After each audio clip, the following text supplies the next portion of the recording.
नमस्कार दोस्तों।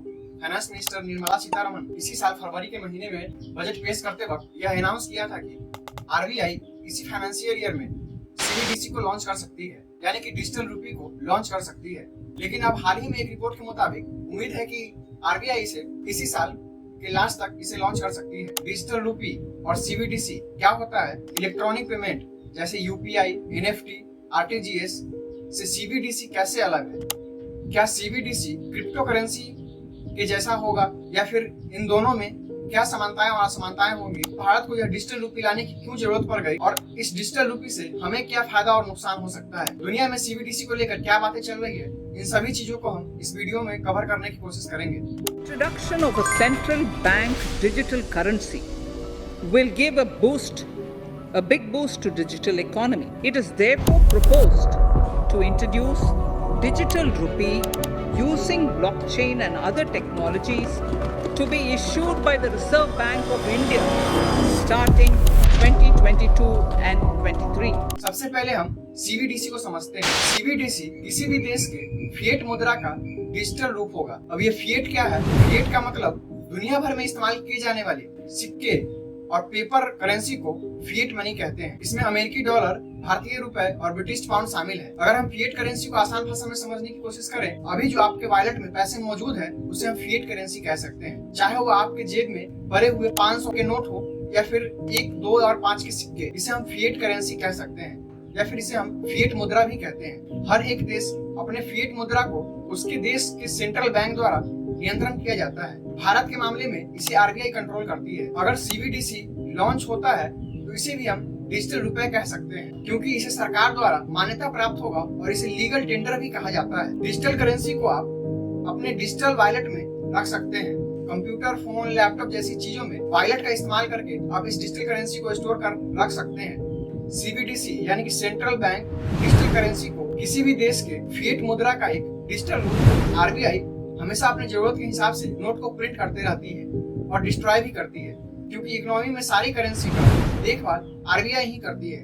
आरबीआई के द्वारा ही नोट प्रिंट किया जाता है और नोट को डिस्ट्रॉय भी किया जाता है जब वो इस्तेमाल लायक नहीं होते। आप एक एग्जांपल समझिए, अगर 100 रुपए की नोट आरबीआई को प्रिंट करनी है तो जब डिजिटल रुपए लॉन्च होगी तो आरबीआई 100 रुपए के नोट में 50 रुपए का ही नोट प्रिंट करेगी और 50 रुपए डिजिटल फॉर्म में रखेगी। जिस तरह से फिजिकल नोट को प्रिंट किया जाता है, अगर एक 50 रुपए के नोट को प्रिंट करने के लिए उसमें सीरियल नंबर और बाकायदा सभी चीजें होती है, उसी तरह डिजिटल मनी को भी फॉर्म करने के लिए इन सभी रिकॉर्ड की जरूरत पड़ेगी। बस फर्क सिर्फ इतना होगा कि प्रिंट किए हुए पैसे को भी उतना ही वैल्यू होगा और जो 50 रुपए की डिजिटल करेंसी होगी उसकी वैल्यू भी उतनी ही होगी। अगर हमारे पास टोटल 100 रुपए हो तो अगर हमें उसे 50 रुपए डिजिटल करना है और 50 रुपए फिजिकल फॉर्म में रखना है तो हमें उस टोटल 100 रुपए में हम उस 50 रुपए को डिजिटली वॉलेट में रख सकते हैं और 50 रुपए को हम फिजिकल फॉर्म में रख सकते हैं।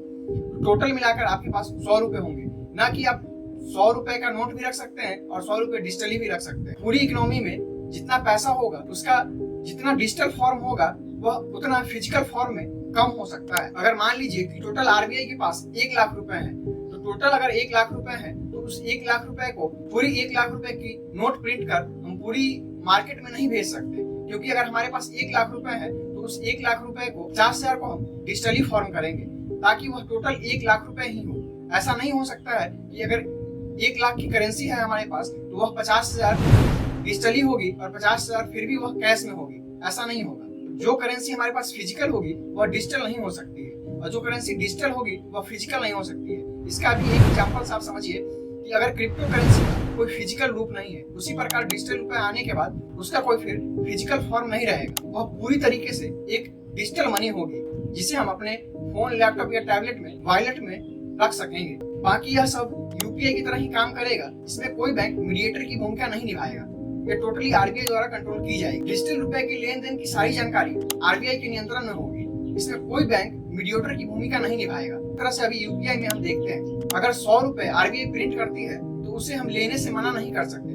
वह 100 रुपए को सरकार से मान्यता प्राप्त होती है और उसे लीगल टेंडर कहा जाता है। जब डिजिटल रुपी लॉन्च करेगी आरबीआई तो उसे भी एक लीगल टेंडर प्राप्त होगा। अगर वह लेने से इनकार करता है उसे कानूनी दंड दिया जा सकता है, क्योंकि डिजिटल मनी को भी एक लीगल टेंडर प्राप्त होगा।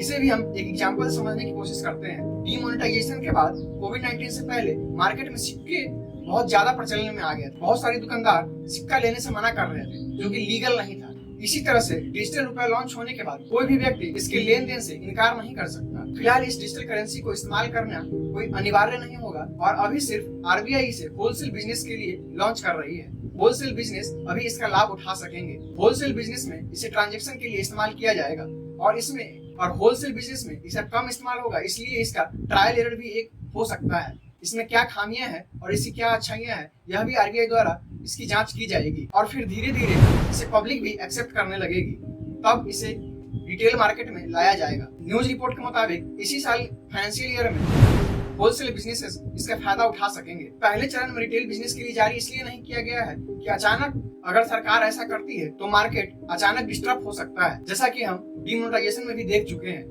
क्योंकि पैसा हर एक व्यक्ति की नीड होती है और हर एक व्यक्ति से इसका जुड़ाव होता है।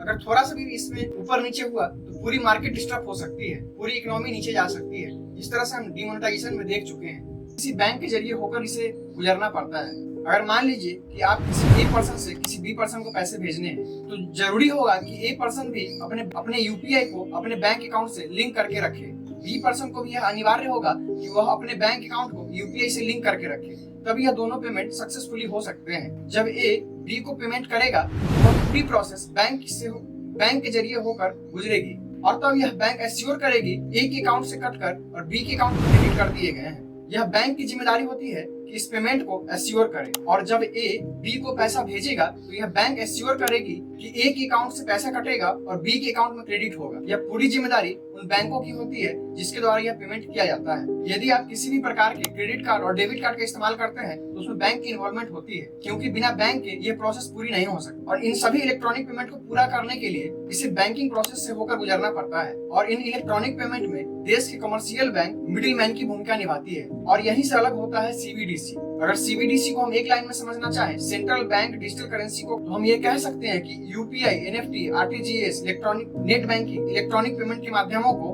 पूरा करने के लिए जो बैंक इसमें इन्वॉल्वमेंट होती है, उस इन्वॉल्वमेंट को खत्म करके सीबीडीसी सीधा कंट्रोल आरबीआई द्वारा किया जाएगा। सीबीडीसी को किसी भी बैंक की जरूरत नहीं पड़ेगी, इसे सीधा आरबीआई द्वारा कंट्रोल किया जाएगा। सीबीडीसी में किसी मिडिल मैन की जरूरत नहीं पड़ेगी, यह पूरी तरह से आरबीआई द्वारा कंट्रोल किया जाएगा और यह पूरी तरह से आरबीआई के कंट्रोल में होगा। जिस तरह से हम सारे इलेक्ट्रॉनिक पेमेंट में अलग अलग बैंकों की भूमिका देखते हैं, उस प्रकार पेमेंट की सारी लेन देन आरबीआई की निगरानी में होगी। हम जितने भी इलेक्ट्रॉनिक पेमेंट की बात कर रहे हैं उन सभी में फिएट करेंसी का इस्तेमाल किया जाता है। ये सभी फिएट करेंसी से रिलेटेड होते हैं। CBDC, central bank digital currency, RBI अगर डिजिटल रुपये को लाती है तो इसकी पूरी निगरानी आरबीआई के द्वारा ही की जाएगी। इसमें कोई भी बैंक मिडिल मैन की भूमिका नहीं निभाएगा और यह फिएट करेंसी से इसका कोई लेना देना नहीं होगा। यह पूरी तरह से डिजिटल होगी और यह पूरी तरह से हम डिजिटल ही रख सकेंगे। इसका कोई कैश फॉर्म या फिर फिजिकल फॉर्म अवेलेबल नहीं होगा। सीबीडीसी और क्रिप्टो करेंसी दोनों ही टेक्नोलॉजी के माध्यम से काम करते हैं और दोनों को इस्तेमाल करने के लिए हमें डिजिटल वॉलेट की जरूरत पड़ती है,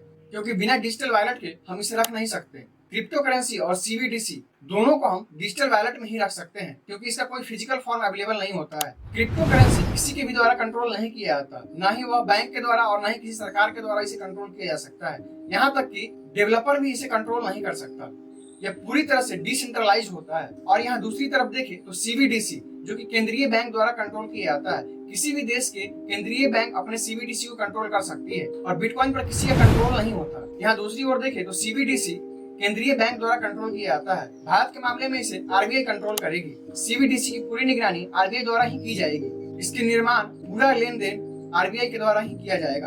आपके इलेक्ट्रॉनिक वॉलेट को ब्लॉकचेन द्वारा सिक्योर किया जाता है। जिस तरह से क्रिप्टो करेंसी ब्लॉकचेन के आधार पे काम करती है, उसी तरह डिजिटल रुपये भी एक ब्लॉकचेन पे काम करेगी। आरबीआई यह एश्योर करेगी आपके द्वारा डिजिटल रुपये वॉलेट में रखे गए हैं वह पूरी तरह से सुरक्षित है। यह पूरी प्रक्रिया ब्लॉकचेन टेक्नोलॉजी पे काम करती है और यह काफी सिक्योर भी माना जाता है। इसे हैक करना लगभग इम्पॉसिबल होता है। क्रिप्टो करेंसी एक अस्थायी करेंसी है। इसमें काफी उतार चढ़ाव दिखते रहते हैं। ये बहुत कम ही समय में कभी ज्यादा ऊपर और कभी बहुत नीचे चला जाता है, जिस वजह से ग्राहकों का बहुत ज्यादा लॉस होता है। अगर वहीं पर हम सीबीडीसी की बात करें, इसकी कीमत भी आरबीआई द्वारा ही तय की जाती है। क्रिप्टो करेंसी और सीबीडीसी में कुछ समानताएं जरूर है। हम ये नहीं कह सकते हैं सीबीडीसी क्रिप्टो करेंसी बहुत ही ज्यादा सिक्योर और सेफ है। क्रिप्टो करेंसी से ही प्रभावित होकर सीबीडीसी को लाया गया है, क्योंकि क्रिप्टो करेंसी का मूल्य मार्केट के हिसाब से तय होता है। सप्लाई एंड डिमांड से इसकी मूल्य तय होती है। और इस वजह से इसमें स्टेबिलिटी बहुत कम नजर आती है। क्रिप्टो करेंसी पर किसी का कंट्रोल न होने के कारण इसे ब्लैक मार्केट में भी इस्तेमाल किया जाता है। ऐसे में सरकार को जरूरत थी कि एक अपनी डिजिटल रूपी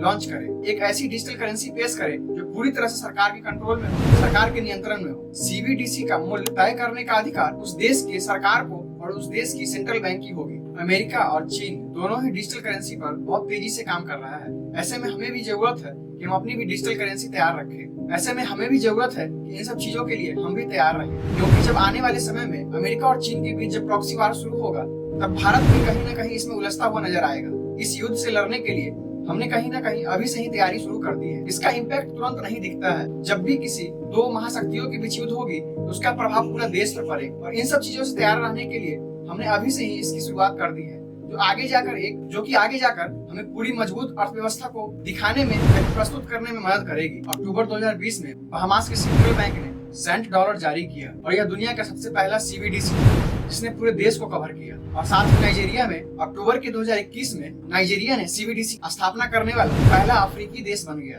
2020 के अप्रैल महीने में चीन डिजिटल मुद्रा की परीक्षण करने वाली दुनिया की पहली सबसे बड़ी अर्थव्यवस्था बन गई। पीपल्स बैंक ऑफ चाइना चाहता है कि डिजिटल युआन 2022 तक चीन में पूरी तरह से इस्तेमाल किया जाए। आरबीआई इस डिजिटल रूपी को लॉन्च तो कर सकता है, लेकिन इसकी पूरी अर्थव्यवस्था कैसे चलेगी यह अभी पूरी तरह से क्लियर नहीं है। इस पूरी व्यवस्था को चलाने के लिए आखिर किस टेक्नोलॉजी का यूज किया जाएगा और यह कहाँ इस्तेमाल किया जाएगा और किन किन जगहों पर इसका एक्सेप्टेंस अलाउ होगा, ये सभी बातें स्पष्ट नहीं हुई है। यह कैसे तय किया जाएगा कि जिस व्यक्ति ने पैसे भेजे हैं वह उसी के वॉलेट से कटे हैं? कहीं ऐसा तो नहीं कि वह किसी दूसरे का वॉलेट इस्तेमाल करके पैसे का इस्तेमाल कर रहा हो, किसी के डिजिटल वॉलेट को हैक करके वह अपना पेमेंट कर रहा हो। इसके अलावा भारतीय रिजर्व बैंक अधिनियम में भी संशोधन की आवश्यकता पड़ेगी, जो कि सरकार ने अभी किया भी है। पहले के जो कानून थे वह सिर्फ फिजिकल करेंसी के लिए बनाए गए थे, लेकिन यह डिजिटल आने के बाद सरकार को जरूरत पड़ेगी कि इससे जुड़े हुए मौजूदा कानून में भी सुधार किए जाए। इसमें बहुत सारी चैलेंजेस भी सामने आएगी। जो चीजें सभी ऑनलाइन है उन्हें आसानी से हैक किया जा सकता है, जैसा कि हम देश और दुनिया में हैकिंग की खबर सुनते रहते हैं। यह कितनी लेयर से प्रोटेक्टेड होगी और इसके आम जीवन पर कितना फर्क पड़ेगा, और यह आम लोगों की प्राइवेसी को कहीं खतरा तो नहीं पहुंचा रहा है। इससे बड़ी बड़ी कंपनियां इसका फायदा उठाएंगी। आप इस पैसे का इस्तेमाल किस जगह पर कर रहे हैं, इस पैसे से आप क्या खरीद रहे हैं, और इस पैसे का इस्तेमाल सबसे ज्यादा कहाँ कर रहे हैं, और इस पैसे का लेन देन आप किसके साथ कर रहे हैं, ये सब जब बड़ी कंपनियों को पता चलेगा तो वो अपने हिसाब से आपको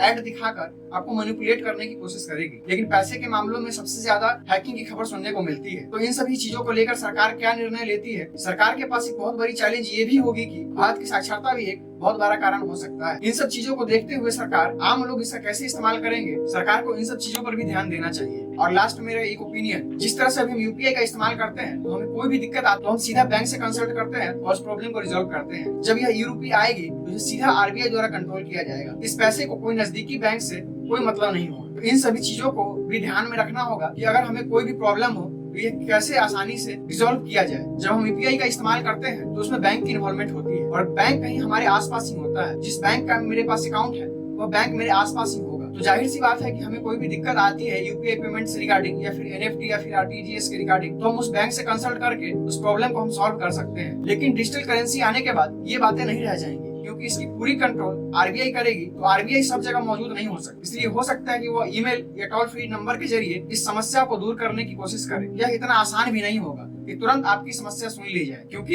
इन सभी माध्यमों से प्रक्रिया बहुत स्लो हो जाती है और हमें हो सकता है कि इन सब दिक्कतों का सामना करना पड़े। इन सभी बातों को ध्यान में रखते हुए आरबीआई क्या कदम उठाती है, जब डिजिटल रूपी को आरबीआई लॉन्च करके प्रेस कॉन्फ्रेंस करेगी तो सभी बातें क्लियर होगी। लेकिन फिलहाल के लिए इतना ही। उम्मीद है दोस्तों आपको ये वीडियो इन्फॉर्मेटिव लगी होगी। हम डिफेंस से जुड़ी टेक्नोलॉजी और इंटरनेशनल जो इम्पोर्टेंट टॉपिक होते हैं उसे हम आसान भाषा में समझाने की कोशिश करते हैं। इस वीडियो को लास्ट तक देखने के लिए आपका बहुत बहुत धन्यवाद।